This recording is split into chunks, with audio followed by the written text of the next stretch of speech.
Salve a todos com a paz do Senhor. Eu sou o professor Joseone e nesse momento está iniciando nossa EBD em Síntese. Esse estudo é de inteira responsabilidade do Departamento de Ensino da Igreja Evangélica Assembleia de Deus em Mossoró, que tem como coordenador e diretor o pastor Fábio Henrique e na vice-direção a minha pessoa. Hoje, nosso encerramento, nossa 13ª lição, uma lição muito maravilhosa, os ataques contra a Igreja de Cristo, as sutilezas de Satanás nesses últimos dias que antecedem a volta de Jesus Cristo. E hoje o tema ele é muito peculiar, nossa 13ª lição, resistindo às sutilezas de Satanás.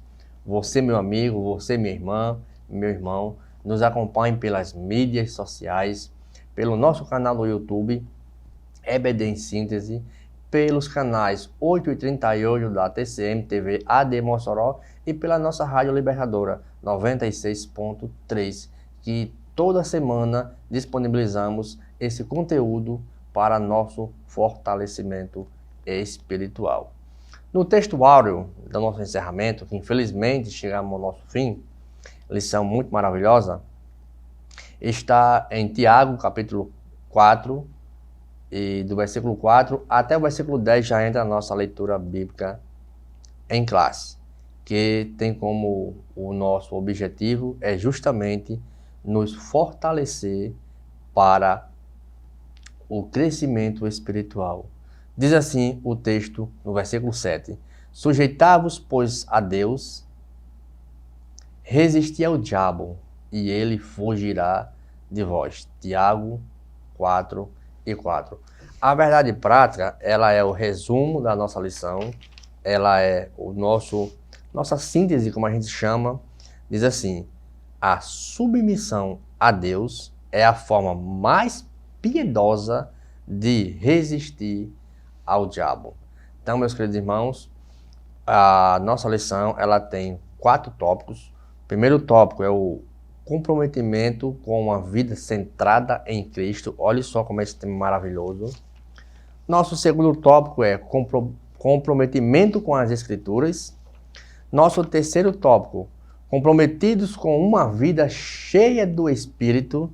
E o tópico 4, comprometimento com a igreja local. Então, meus queridos, hoje chegamos ao nosso final deste trimestre letivo, como a gente chama, e estudamos a respeito de várias sutilezas de Satanás contra a nossa igreja.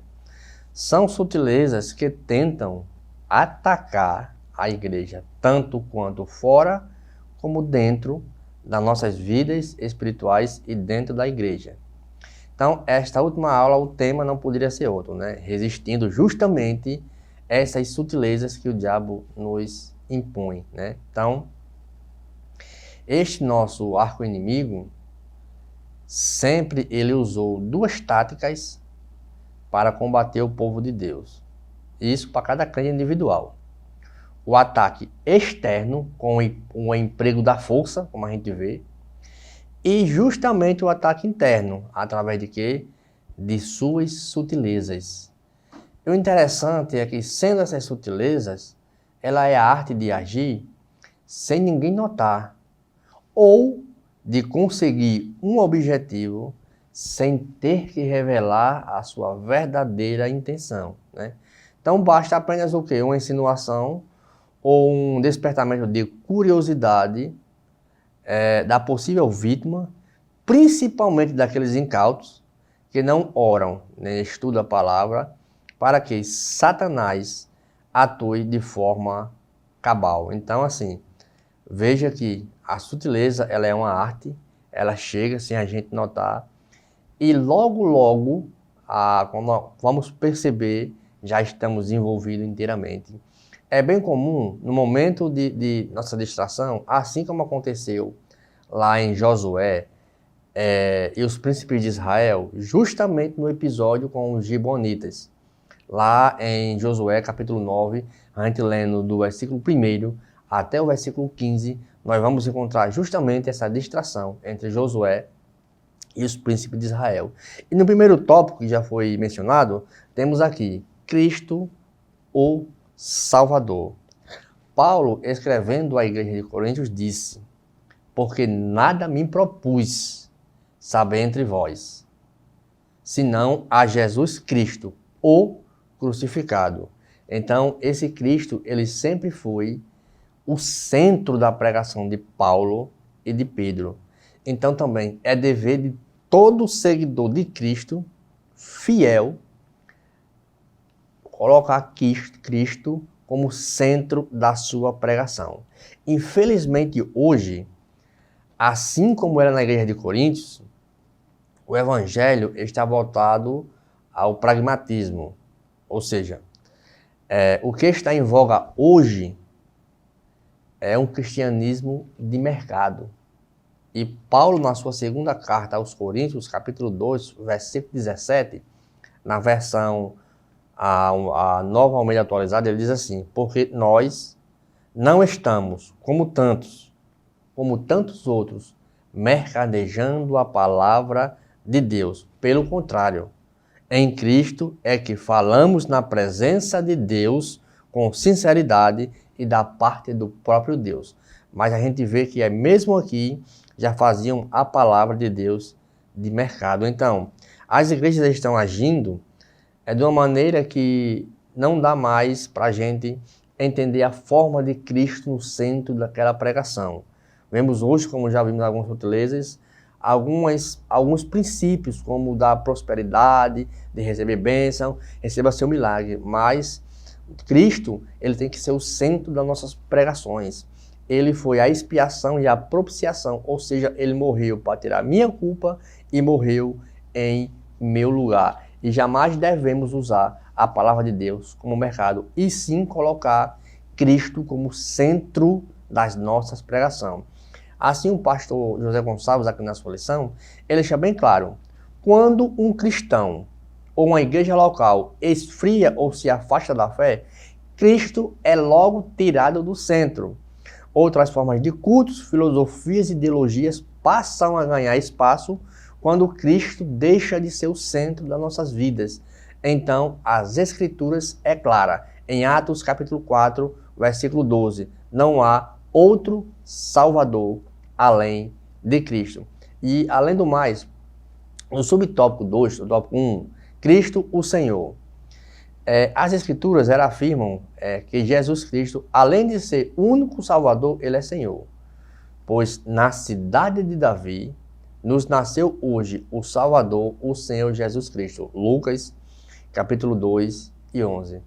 Quando o apóstolo Paulo ele escreveu aos crentes de Filipe, ele deixou bem claro: mas a nossa cidade está nos céus, de onde também esperamos o Salvador, o Senhor Jesus Cristo. Filipenses 3 e 20. Então, porque até ele mesmo sujeitou todas as coisas, deixando seus pés. 1 Coríntios, capítulo 15, versículo 27. Então, devemos ter em mente que Cristo, ele é Senhor e Salvador das nossas vidas. Uma igreja verdadeira, ela manifesta um firme compromisso, certo, com o senhorio de Jesus Cristo. Se um cristão verdadeiro, ou seja, ser cristão verdadeiro, é receber Cristo como Senhor, e assim eu passo a ter uma identidade de cristão verdadeiro. A vida cristã, ela começa com a submissão do senhorio de Jesus Cristo. A nossa conversão, ela evidencia, certo, pela submissão a Cristo. Então, ela é a nossa evidência. Jesus Cristo, ele é nosso Salvador, e ainda daqueles que ainda, certo, não se submetem. Então, Cristo passa a ser Senhor deles mais severamente. Porque Jesus, ele não é Salvador daqueles que não submetem, mas ele é Senhor. Quando as noivas imprudentes, quando Cristo ele volta, que ela vai buscar os seus azeites, ela não chama mais de noivo, ela já chama de Senhor. Então, mesmo assim, Jesus, ele é apresentado no Novo Testamento 22 vezes como Salvador, 650 vezes como Senhor. Então, damos para entender sobre isso, que o Novo Testamento, a maior ênfase dela é mostrar o senhorio do Senhor Jesus Cristo de Nazaré. Todo crente que se diz seguidor de Jesus Cristo também deve andar como ele andou. Em Lucas capítulo 6, versículo 46, o Senhor pergunta: por que me chamas bom, se não fazeis o que eu vos digo, ou o que eu vos mando? Então, se nós recebemos o senhorio de Jesus Cristo, assim também andai nele.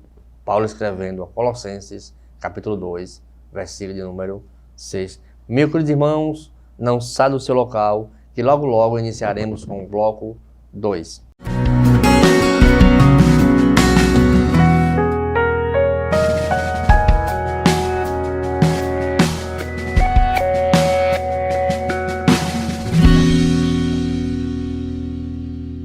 Meus queridos irmãos, estamos de volta agora para o bloco de número 2, que tem como título Comprometimento com as Escrituras.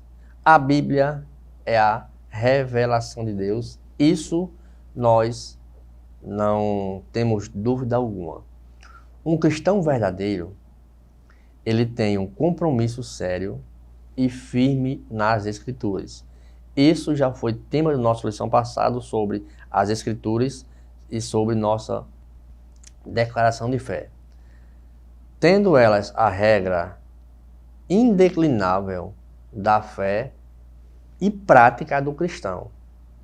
As Escrituras Sagradas, elas são dotadas de autoridade absoluta. Isso é, dever, isto é, aliás, e deve ser aceita pela Igreja como única regra de fé e prática.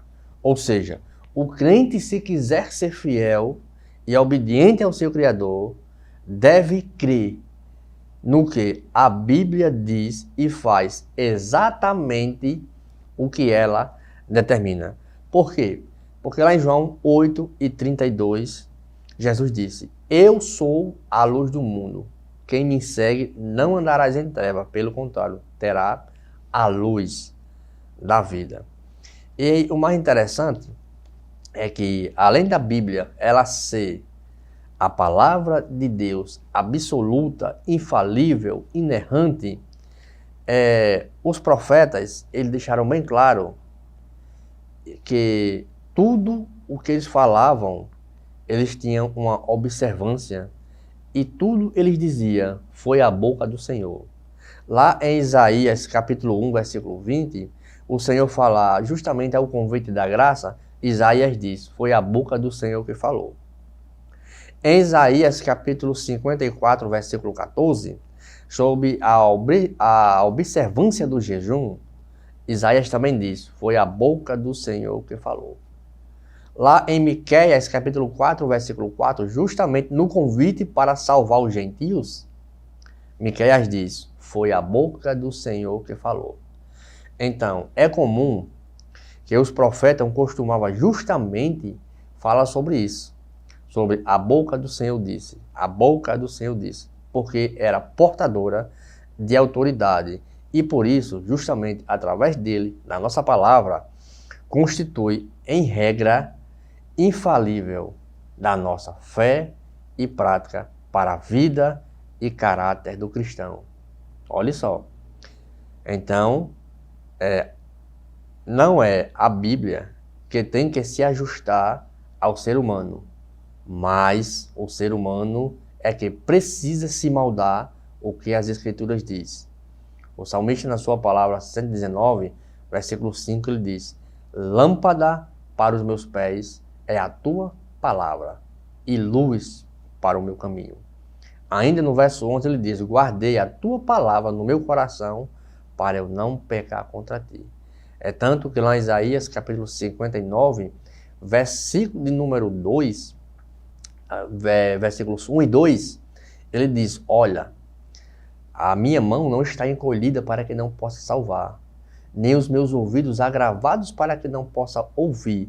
Isso é justamente um cristão que se amolda às Escrituras.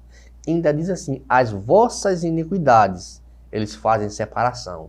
Então, se fazem separação, o cristão ele não está moldado às Escrituras, porque a palavra de Deus nos conduz através da luz. Ela é lâmpada para os nossos pés. Então, a Bíblia, ela é regra e fé e conduta. Então, a Bíblia Sagrada, ela é nossa regra de fé, de prática, de conduta. Ela é nossa espada e nosso mapa de todo cristão. E toda vez que precisamos, buscamos orientação nela, porque ela é infalível e inerrante. Então, o crente, para ser sábio, precisa ler, crer nela, na Bíblia, para poder estar seguro e praticar o que nela está escrito. Assim, Mateus escrevendo na sua carta deixou bem claro. Se você ler, praticar e guardar, será comparado ao homem prudente que edificou a sua casa sobre a rocha.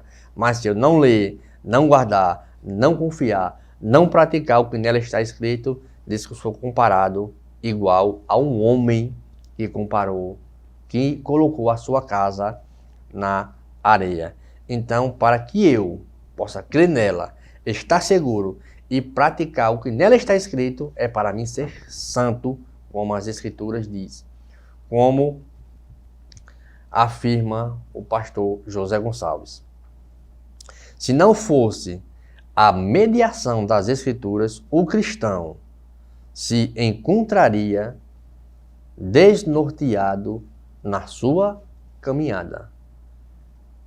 Provérbios capítulo 15, versículo 26, diz que para o sábio o caminho conduz para cima, a fim de evitar o inferno que é lá embaixo.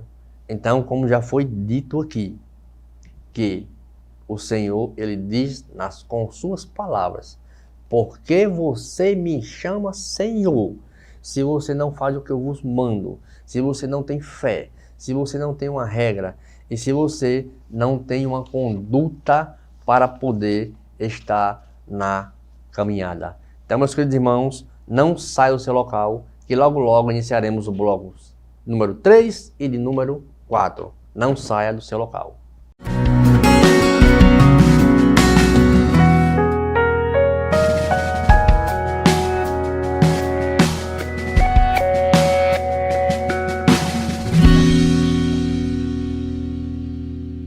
Meus queridos irmãos e irmãs, estamos de volta agora para o bloco de número 3 e 4. O bloco 3 que tem como título Comprometidos com uma vida cheia do Espírito.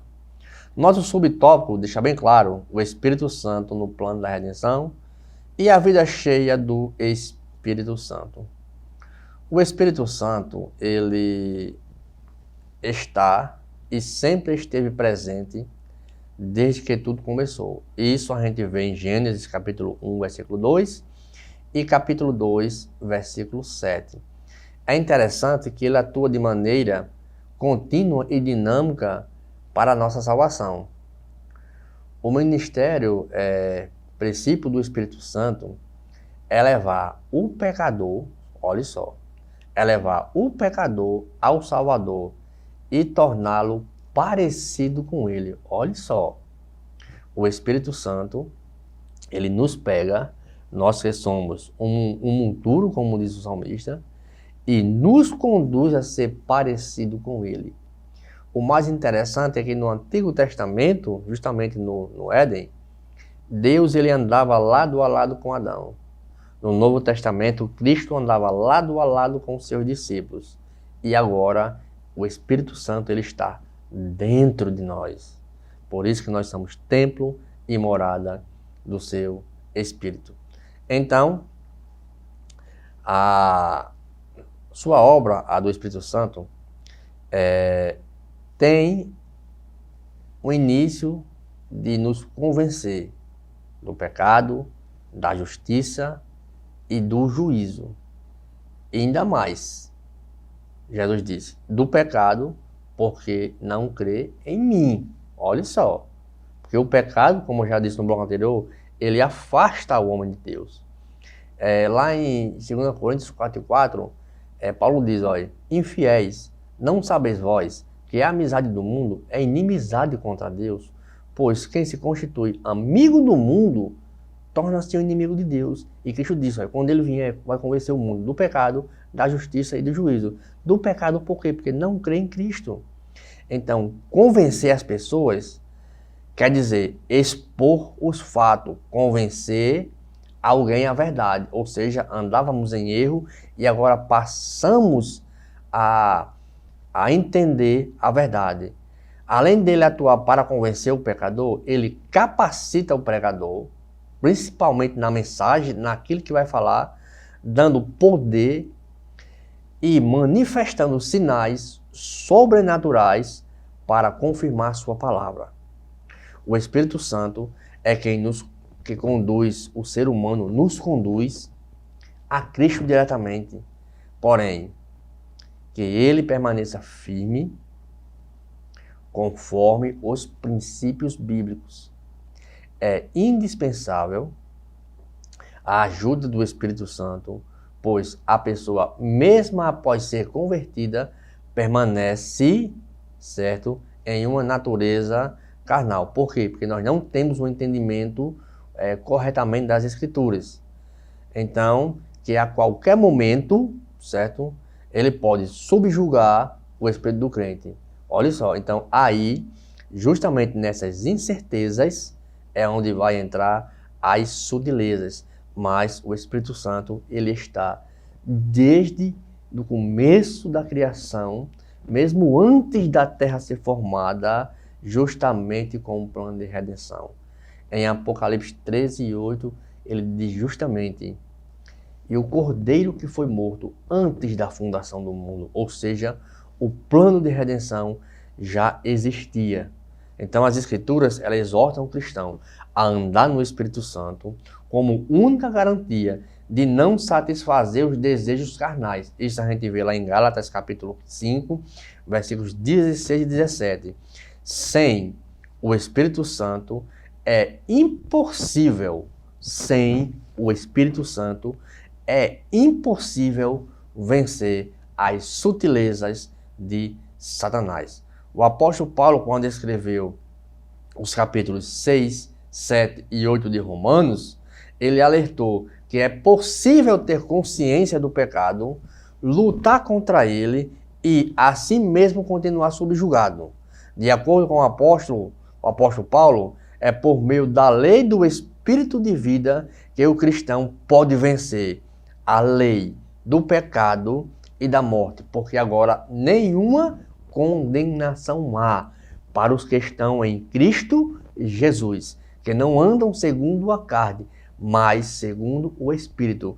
E por meio de todas essas coisas, capítulo 8, verso 27, nós somos mais do que vencedores. Veja só o privilégio que nós temos de ter o Espírito Santo no plano da redenção, de ter o Espírito Santo em nossas vidas, e agora é nossa obrigação e nossa responsabilidade em ser cheio do Espírito Santo de Deus. Ter uma vida consagrada a Deus. Paulo, escrevendo aos Tessalonicenses, capítulo 5, verso 23, ele diz, e o mesmo Deus de paz vos santifique em tudo, e o vosso corpo, alma e espírito sejam plenamente conservados, irrepreensível até a vinda do Senhor Jesus Cristo de Nazaré. Então, nós que fomos purificados pelo sangue de Cristo, isso João, na sua primeira carta, capítulo 1, versículo 7, ele deixou bem claro que o sangue de Cristo, ele nos purificou de todo pecado. E temos agora o Espírito Santo presente em nós, que nos permite viver uma vida santa no mundo de impureza. Paulo também falou aos Romanos 8:13. Sem a ajuda do Espírito Santo, irmãos, o crente não tem capacidade de viver uma vida de santidade diante de um mundo hostil, oferecendo tantas coisas com tantas sutilezas. Onde há a presença do pecado, hoje é galopante. Então, onde habita o pecado, o Espírito Santo não habita no meio. Porque o pecado, como já foi dito, ele afasta o homem de Deus. Então, essa que o Espírito Santo nos dá, essa capacitação que foi dita lá em Atos 1:8, mas recebereis poder ao descer sobre vós o Espírito Santo, e sereis minhas testemunhas, e sereis tanto em Judéia, Samaria, como aos confins da terra. Essa palavra, recebereis poder, é dunamis, era justamente essa habilidade, essa capacitação de fazer algo para Cristo. Então, essa capacitação para a santidade, ela permite ao cristão viver uma vida cheia do Espírito Santo. Paulo, escrevendo aos Efésios, capítulo 18, até o capítulo 5, versículos 18 até o 21, ele diz, olha, não se embriagueis com vinho, onde há contenda, onde há dissoluções, onde habita muita coisa, mas enchei-vos do Espírito Santo de Deus. Quando devemos ser cheios do Espírito Santo? É agora, pois ser cheio do Espírito Santo descreve uma ação contínua, ou seja, ela tem que permanecer na vida do crente. Não devemos ser cheios apenas uma vez ou nos cultos, mas continuar cheio da graça de Deus. E Davi, no Salmo 51, versículo 11, ele tinha muito medo disso, de não ter uma vida cheia do Espírito Santo. Ele diz assim, ó, não lances fora de mim a tua presença e não retires de mim o teu Espírito. O crente, ele só consegue ser uma testemunha eficaz de Cristo se ele for cheio do Espírito Santo de Deus. Amém, meus queridos? Tópico 4 diz o seguinte, comprometimento com a igreja local, certo? A igreja como o corpo de Cristo. Olha só, a igreja é comparada a uma família, a um exército, a um templo, a uma noiva. Porém, a figura predileta de Paulo para descrever a igreja é como o corpo. Porque Paulo, ele tem essas predileções de figura, ele chama tudo isso de igreja. Porque ela é a mais completa para se descrever uma igreja. Uma pessoa só começa a fazer parte do corpo quando ela é convertida e batizada pelo Espírito nesse corpo. 1 Coríntios, capítulo 12, versículo 13. Nenhuma igreja local ou denominação pode arrogar-se da pretensão de ser a única igreja verdadeira. Certo, irmãos? A igreja de Cristo, ela é supradenominacional. A principal característica desse corpo de Cristo chama-se unidade. 1 Coríntios 12 e 12. Então, todos os que é organizacional, nem denominal, mas espiritual. Nós confessamos o mesmo Senhor, dependemos do mesmo Deus, ministramos no mesmo corpo e experimentamos o mesmo batismo. Então, eu faço parte do corpo de Cristo. E quando a Bíblia fala de igreja, ela não está se referindo ao templo, a uma estrutura arquitetônica construída para congregar um grupo de pessoas de religiões piedosas. Não.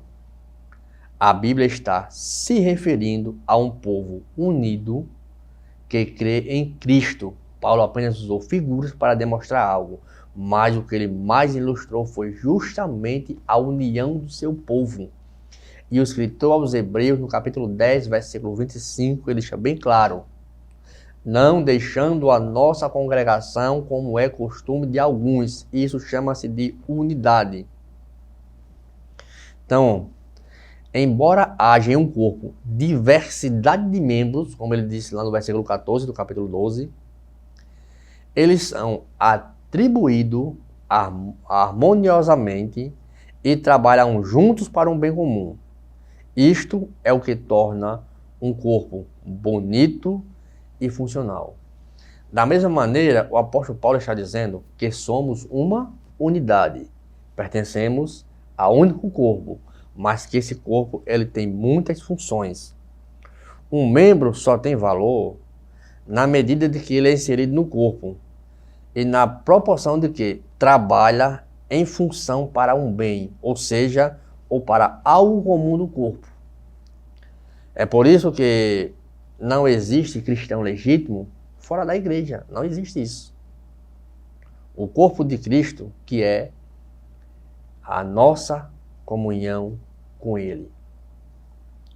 Então, para finalizar, como diz justamente na nossa lição do pastor José Gonçalves, a própria palavra desigrejados torna-se o termo impróprio, uma forma de descrever uma anomalia espiritual, porque agora eu crio em Cristo, eu crio na Bíblia, eu tenho uma vida cheia do Espírito Santo, eu passo agora a fazer parte do corpo de Cristo, e é através desse corpo que nós iremos morar no céu. Então, meus queridos, concluímos as sutilezas que tem Satanás atacado contra a nossa igreja, né?